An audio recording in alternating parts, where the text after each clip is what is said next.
Chris Fagan has rewritten the rulebook on being a successful coach. Without playing a game at the highest level, he's taken a team from last all the way to the top. His Lions have been the best team on the biggest stage the last 2 seasons in a row. Let's find out how the back-to-back premiers are placed for a three-peat in season 2026.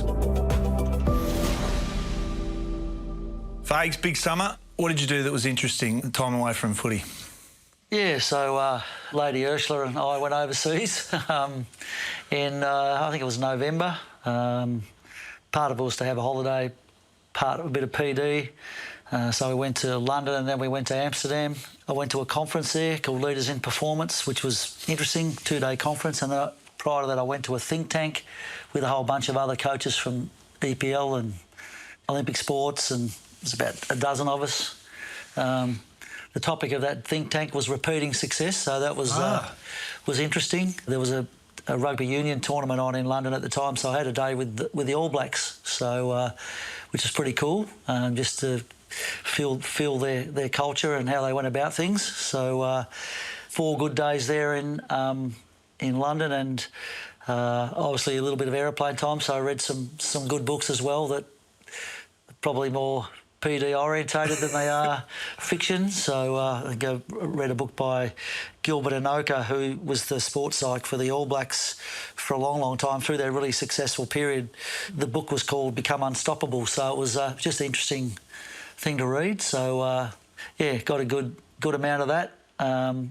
Always talking to people and trying to get new ideas, but I think that's a pretty important part of being a coach, that you refresh and regenerate and turn up when the boys come back with a few new ideas. 2-time premiership coach.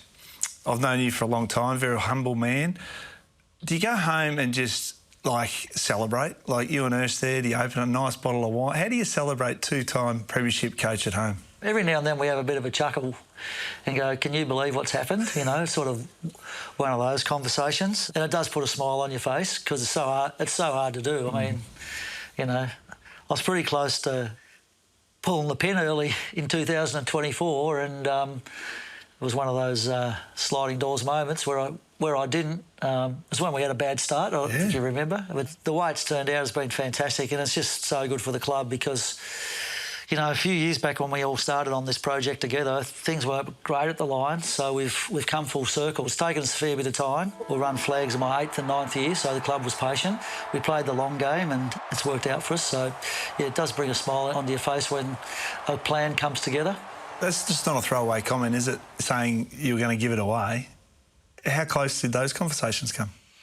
I had a bit of a health scare. I think we were 2 wins and 5 losses. Everything was getting on top of me a little bit. People were calling for my head in the media.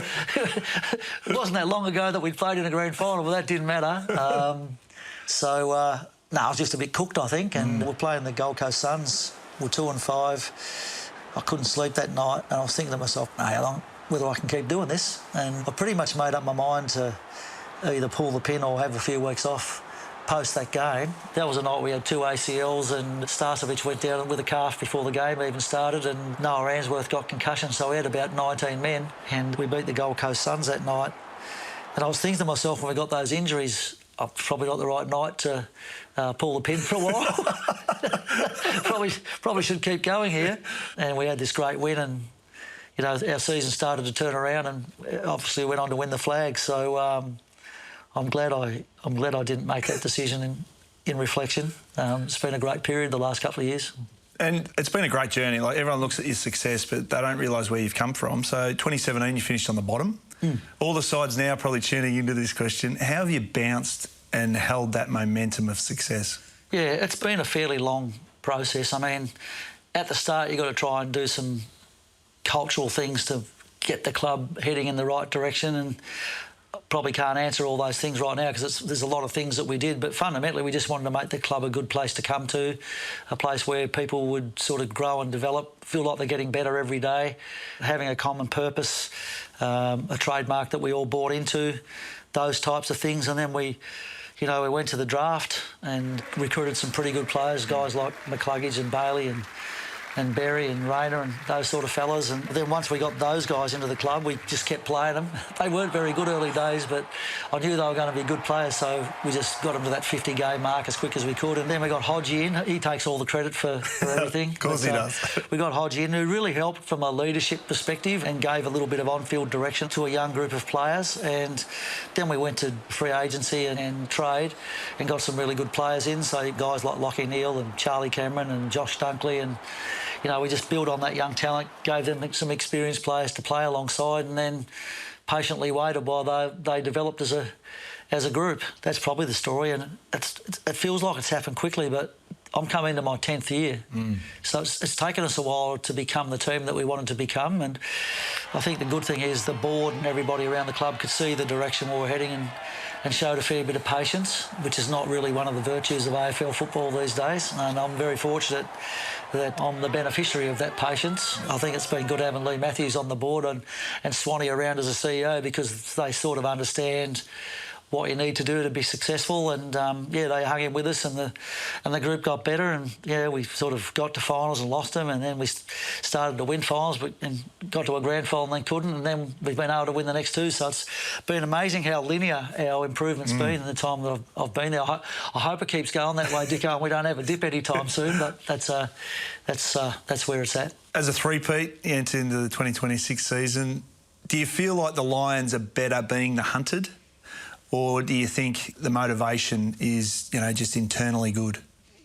I think it's a combination of both those things. Sometimes I think you're in more trouble when you win one premiership and how you come up the next year, but the fact that the boys have been able to back it up, I think that's just made them believe that they probably can do it again if they play somewhere near their best. You can't take that for granted, but I think there's a humble confidence around the group that they could do it. But the other bit about us being the hunted, I think that's a fair observation you make. We seem to be a better team when we get ourselves into sticky situations and we have to fight our way out of them. So that's been the trend for the last few years. I'd like, as a coach, for that not to be the case. I'd like it to be smooth sailing, but that's not how it works. It's always a different set of problems that come up every football season, and you just got to learn to adapt and deal with the circumstances that you find yourself in, and it feels like we're a group that can do that quite well at the moment. So, we sort of have a bit of confidence in ourselves that we can climb out of any hole that we put ourselves in. It's a good point you make, climbing yourself out of holes. So the areas of improvement, so every side out there is analysing you to an inch of its life to find out how the Lions obviously are winning premierships. What's the area of improvement, or what's up the sleeve this year that will catch a few sides off guard? Oh, we haven't got too many tricks up our sleeve, to be honest, Dicko. And I don't think in history the best teams have had too many tricks. I think everybody knows what they do. It's just that they do it really well. Yep. And for us, that's what we're trying to do. I mean, the game will sometimes inform you that you need to change something, but it's pretty hard to be Nostradamus in the off-season and predict what that will be. So we've got to watch pretty closely what happens in the first few weeks of the season to see what teams are going to do against us to try and bring us down, and then we have to obviously work out counter tactics to that. But by and large, we'll just back in what we've been doing, try to do that a little bit better. We've got a lot of young players who've still got improvement in them, so that will help. But I don't try and make it too complicated. There's been years when I've tried to anticipate what might happen in the competition, and all of a sudden has led to confusion in the team. So I think it's better to keep them sort of calm and focused and doing what they do best. I'm intrigued. You brought a couple of really good players in, Sam Draper, Oscar Allen. I look at your forward line and the potency. Oscar Allen comes into that mix. I look at it and go, that's a square peg in a round hole. How do you fit them all in? How does that shape this year in terms of that dynamic? Yeah, I guess it gets complicated when Eric Hipwood becomes available again, which will probably happen sometime around the middle of the year. But for us, like at the moment with Oscar, Ty Gallop and Logan Morris, I feel like all three of those guys can play in our forward line. They're not super big players. They're around 195, 196, pretty mobile. They're all good defensively, and I think they complement the group of smalls that we have. So I think that'll work pretty well for us. I mean, Oscar Allen, everyone forgets what a good player that guy is. I mean, he's been injured and, had probably an unfortunate set of circumstances last year when it became public that he was maybe going to move to other clubs, and that became difficult for him. But he was captain of West Coast for a reason. He's a very, very good player and a great leader. So we're fortunate to have him at our club. He's had an impact already. He's pretty fit at the moment. Fingers crossed that he has an injury-free year, because I think we'll see the best version of him. Will Ashcroft, young players come in, success, 2 premierships, 2 Norbs. It's easy, isn't it, this game? Yeah, it's an easy game. You set the bar so high. Yeah. You could understand if he had a little dip in form this year, but take us inside Will Ashcroft with the Lions and the way he goes about his footy. I haven't met too many people like Will. I mean, he's this guy that's just super hungry for success and to be the best player that he can be. And he's one of those lads that leaves no stone unturned to do that. He even took himself off to Doha or somewhere this year to see a specialist about knees, because he's had an ACL reconstruction. He just wants to make sure that it never happens again. So he's over there getting advice, seeing what he can do to make sure that everything remains intact. It was his own motivation to do that. He's always working on his skills. Some people might say he's working on tricks, but all the best players I've ever seen have got tricks, and he's got plenty. But he's a level-headed guy. I think he'll probably be in our leadership group this year. Total professional. He's quiet in a way. He's not an extroverted character, but when he gets onto the field, he is. Yeah. And he brings a lot to the table. So we're very fortunate to have he and his brother playing at our club. You've built an incredible list. It's hard work. You mentioned that, from 2017 all the way to winning flags. The debate in the AFL presentation on father-sons, and do you feel like the northern states are doing it well and shouldn't be penalised in that area? I just think we need to be careful what we wish for. I mean, I know that's been the narrative, that the Lions are winning premierships because they've got an academy and they've had some good father-sons, and somehow those two things have been meshed together. They're two entirely different things. I mean, what happens with father-sons into the future is completely separate to academies. Academies are really important for the northern states. I can remember when I first went to Brisbane, participation rates in our game weren't that good, but right now Queensland is second to only Victoria in participation rates, and a lot of the reasons for that has been the success of the Lions, the growth of the Gold Coast Suns, and the fact that there are academies and that kids, there's a pathway now to the top level. And you know, the truth is, I think less than 1% of players that have been through our academies have been drafted, so the other 99% go out and become good players in local leagues and help grow the code. So for me, it's not just about what happens on the field in the AFL. It's about what happens with the code in a state that's NRL dominated in some ways, and now we're actually challenging them. So I think it's pretty important that we find ways to keep our academies. And I'm more of the ilk of, don't take away from us what's good for us, but give more to the other teams to help them get local talent. Work out a way to do that rather than take away, but I'm not sure I'm being listened to. I'm considered biased, I think, so anyway. But that's what I've watched in the 9 years that I've been there, and the growth in AFL and the love for the code, it's palpable in Brisbane, and I think it's something we should protect. The game itself, so it's shifted in recent years, and sides are trying to obviously better themselves. Where do you think footy's going from a trend?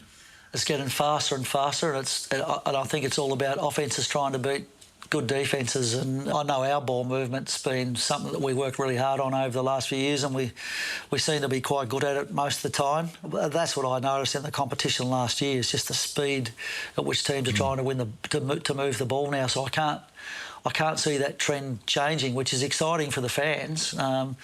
It'll probably mean high scoring, but you better be good at your offence, because if teams are on with their defence and you're a little bit not so good at that, just taking the game on for the sake of it, it'll provide plenty of scoring opportunities back the other way. So we work on both things heavily. I think you'd agree that's the trend of the game, speed of ball movement. I mean, that's the big stat at Champion Data these days too, isn't it? Like you guys all talk about. Yeah. I think you're on the money. What about wildcard weekend? When it was announced, it was pretty split from the fans and clubs. Where do you sit on the wildcard weekend? Look, I think 8 teams making the finals is probably enough, but I can understand the interest that would create, because there's often a team there around 9th or 10th that's pretty close to getting in the 8, and they're pretty good teams. So I think it'll add a bit more interest around the final series. I don't think it'll be a bad thing. The rule changes as a coach can be frustrating, because you've got to be able to articulate that to your players, train it, make sure they're across it, so it doesn't cost you. What's been the most challenging rule change over the summer for you? Well, judging by our practice game the other night, it was the stand rule. How many 50s? There were about 10 50s, I reckon. The second one, there were none. So we learned a lot from that. I think sometimes you just got to go out and play games and experience it, and that's what practice games are for. You know, our review of our own 4x20 minute interclub from the other week was all around the rules, and particularly the stand rule. So we sorted a few things out in a short space of time, and I think you just gradually adapt. It's hard without seeing games. I think it's hard to predict how these things affect. So it's good now that we're playing games and you can start to measure the true influence of rule changes. You know, the centre bounce one's going to be interesting now because the guys that can jump are going to have a real advantage. I think height and ability to jump will give teams first look. So it'll be interesting to see how that evolves. But I think most of the rule changes have been common sense. The 5 on the bench now and no sub, it'll stop a 2-hour debate at selection every week about who the sub's going to be. Mind you, we all thought, oh, you beauty, we've got 5 on the bench now, but they haven't given us any more rotations. So your headache now is your really good players might be off the ground for too long. We don't want that to happen. So there's a bit of logistical stuff to work out with how we use that 5th bloke on the bench now. And they might even become a pseudo-sub like, what we did in the grand final. Like, Lockie was sitting there. Yeah. We're hoping to sort of keep him out of the game until half-time, but we're going to bring him in right at that point in time. And the energy that he brought in the second half was amazing. So I think some teams will try that. There might be a couple of ruckmen, so you're changing the ruckman off the bench. We'll see. It'll be intriguing. It'll create a lot of discussion. There'll be some failures, so you blokes will feast on that during the week. But you got to try things to learn. And I'm going to ask you had such a successful working relationship with Greg Swan. He's at the big house now at AFL. How's that going to go for you as a frustrated coach picking up the phone to Swanee?